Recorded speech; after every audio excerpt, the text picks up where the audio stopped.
Good morning, dear students. Today we have to begin a new chapter of class 8th, chapter 10th, Asia, climate, natural vegetation and wildlife.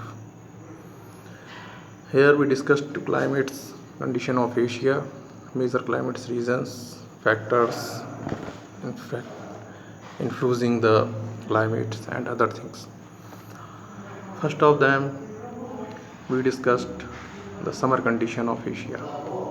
Asia की पहले तो मैंने previous videos में आपको बताया है Asia में कौन कौन से कंट्रीज़ आते हैं। तो अपने माइंड में पहले तो आप वो कंट्रीज़ फीड करें कि कौन कौन सी कंट्रीज़ हैं। रशिया, आपका India, Pakistan, Myanmar, Philippines, Sri Lanka, Java, Sumatra, ये जो कंट्रीज़ हैं मिडिल ईस्ट की, सऊदी अरेबिया, ये सब आपका एशिया में आता है। इसकी कंडीशन को ही ध्यान रखते हुए मैं आपको जो बता रहा हूँ इसके आप माइंड में रखें, तब आपको ये पूरा चैप्टर क्लियर हो जाएगा। समर कंडीशन, गर्मियों के मौसम, आप इसको आप कहीं और नहीं तो आप इंडिया को ही ध्यान में रखें तो आपको ये पूरा चैप्टर समझ में आएगा। ये मेरा जो वीडियोज़ है ये आपको पूरा क्लियर अंडरस्टैंड होगा। एशिया का जो टेम्परेचर है वो इंडिया के अकॉर्डिंग अगर आप डिस्कस करें, समर कंडीशन कैसी होती हैं। समर कंडीशन ये अप्रैल टू सितंबर, ये महीना आपका गर्मियों का होता है। इसमें जो टेम्परेचर होता है हाईएस्ट टेम्परेचर 25, 30 एंड 35 एबव होता है, 35 तक चला जाता है।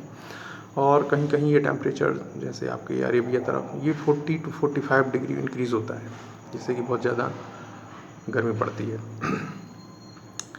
जब टेम्परेचर होता है यहाँ पर हाई प्रेशर वाले भी एरिया होते हैं, डेवलप हो जाते हैं, जहाँ से ये हवाएँ चलती हैं, ये लू वगैरह चलती हैं, साउथ वेस्ट मानसून आता है। चाइना में साउथ ईस्ट मानसून होता है, बहुत ज़्यादा गर्मी पड़ती है। अपने इंडिया में अगर हम देखें तो म्यांमार सबसे ज़्यादा बारिश वाला इलाका होता है। ये वेदर सबसे वर्ल्ड का सबसे हाई रेनफॉल वाला इलाका है, जहाँ पे 1000 मीटर से सेंटीमीटर से अब बारिश होती है। हॉट पीरियड के दौरान क्या होता है, गर्म हवाएं चलती हैं जिनको हम लू कहते हैं, थंडरस्टॉर्म आते हैं, तूफान आते हैं, लो टेम्परेचर हो जाता है। हाई टेम्परेचर के कारण आपका जो प्रेशर है वो लो प्रेशर होता है, जिससे कि हवाएं ब्लो होती हैं। ब्लो होने से थंडर आते हैं, आप देखते हैं गोल गोल हवाएं घूमती हैं जिसमें पॉलीथीन वगैरह सारी उड़ जाती हैं, वो थंडर स्टॉर्म्स हैं जिनको हम लू कहते हैं। ये वेस्ट बंगाल, आसाम इस समय ज़्यादा आते हैं। नेक्स्ट है आपका विंटर कंडीशन। विंटर कंडीशन ये आपकी चलती है March two October, October to मार्च तक चलती है। अक्टूबर से लेके अभी जो अक्टूबर का महीना है यहाँ से आपकी विंटर शुरू होती है। ये विंटर कंडीशन आपकी मार्च तक चलेंगे।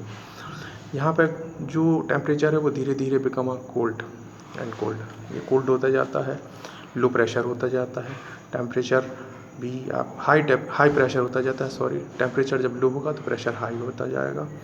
और इस समय जो विंड्स हैं वो ओशियन से चलना शुरू हो जाती हैं। ओशियन से जो विंड्स आती हैं वो ठंडी रहती हैं और सारे एरिया में स्प्रेड हो जाती हैं, जिस कारण से यहाँ का जो टेम्परेचर है वो धीरे धीरे डाउन होता जाता है।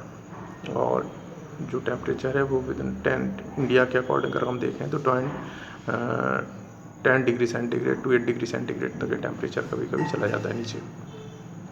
एनुअल रेनफॉल जब अगर हम पूरी बात करें तो ओवर 200 मीटर एनुअली रेनफॉल होती है। ये इंडिया में वेस्टर्न पार्ट में of Asia, north east Asia and north east India यहाँ पे होती है।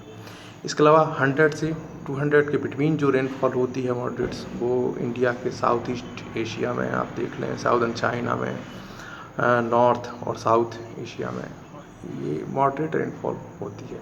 इसके अलावा और 50 मीटर से भी कम बारिश जो होती है वो इंडिया के आपके रेगिस्तान में, राजस्थान वाला इलाका, रशिया का, नॉर्दर्न रशिया का इलाका, प्लेट्यूज ऑफ सेंट्रल हाईलैंड्स, यहाँ पे बहुत कम बारिश होती है। फैक्टर कौन से हैं जो मैं आपको बता रहा हूँ, जो इन्फ्लुएंस इन क्लाइमेट, कौन से फैक्टर्स हैं जो क्लाइमेट को अफेक्ट करते हैं, मौसम को अफेक्ट करते हैं। एक तो होती है equator, distance to equator. Equator से जो डिस्टेंस होती है, दूरी होती है, वो एक कारण है जिससे कि ये क्लाइमेट अफेक्टेड होता है। दूसरा है आपका डिस्टेंस फ्रॉम सी, समुद्र से दूरी भी तय करती है। पास वाले समुद्र के इलाके होंगे वहाँ पर मॉडरेट्स होता है, ना तो गर्मी पड़ती है और ना ही ठंड पड़ती है। जैसे आपके बॉम्बे है, गुजरात है, यहाँ पे कोई कूलर नहीं चलता, ना कोई ठंड पड़ती है यहाँ पे, ना ना गर्मी पड़ती है, एक सा मौसम रहता है। लेकिन जैसे जैसे दूरी पड़ती जाती है ठंड का और गर्मी का इफेक्ट पड़ता जाता है। रिलीफ ऑफ एल्टीट्यूड, एल्टीट्यूड का मतलब होता है ऊंचाई। आप जिस ऊंचाई पर रहते हैं टेम्परेचर कम होगा, आप निचले इलाकों में रहते हैं टेम्परेचर हाई होगा, तो ये ऊंचाई का भी फ़र्क पड़ता है। विंड्स, हवाओं का इफेक्ट पड़ता है। नेक्स्ट आपका ओशियन करंट, समुद्री धाराओं का भी फ़र्क पड़ता है। जैसे फॉर एग्ज़ाम्पल ये जो वार्म करंट है, कूरो सिबो है ना, और ओया सिबो, ये इफेक्ट करता है उस रीजन में, ठीक है ना। मेजर क्लाइमेट रीजन, ये इक्वेटोरियल क्लाइमेट, इक्वेटर यानी इक्वेटर का मतलब होता है अर्थ को 2 डिवाइडेड बराबर भागों में बांटने वाला एरिया। ये आपका अफ्रीका वगैरह में होता है ना। Malaysia, part of Sri Lanka, Indonesia, अगर आप वहाँ चले जाएँ तो अफ्रीका, तो इंडिया के अकॉर्डिंग ये फिलीपींस, श्रीलंका इंडिया का पार्ट है, ठीक है ना। मलेशिया इंडिया में इतना नहीं आता है। तो ये वाला पार्ट इक्वेटोरियल है। यहाँ पे साल भर बारिश होती है, वेजिटेशन जो होती है हरी भरी होती है। टेम्परेचर जो होता है वो 28 से 30 डिग्री के बिटवीन होता है। रेनफॉल अगर हम बात करें तो रेनफॉल साल भर होती रहती है लगभग, और यहाँ अधिकतर बारिश जो होती है वो शाम के टाइम होती है, आफ्टर 4 o'clock। यहाँ की जो वेजिटेशंस है वो साल भर हरी भरी रहती है। टीक, महोगनी, बांस है ना, ये शीशम, ये जो महोगनी, ये रोज़वुड, इबॉनी, ये ट्रीज़ होते हैं। रबड़ के ट्रीज़ भी होते हैं, रबड़ के पेड़ पाए जाते हैं। रात साल भर सनलाइट पेनिट्रेट होती है, बहुत ज़्यादा धूप पड़ती है यहाँ पे, गर्मी भी उतनी पड़ती है जितनी बारिश होती है ना। टॉप की लकड़ी मिलती है फर्नीचर बनाने के लिए। बर्ड लाइफ, यहाँ पे मंकीज़, एलिफेंट्स, राइनोसर्स, डियर, और कलरफुल बर्ड्स, ये सारी मिलती हैं। बहुत मौसम सुहावना होता है।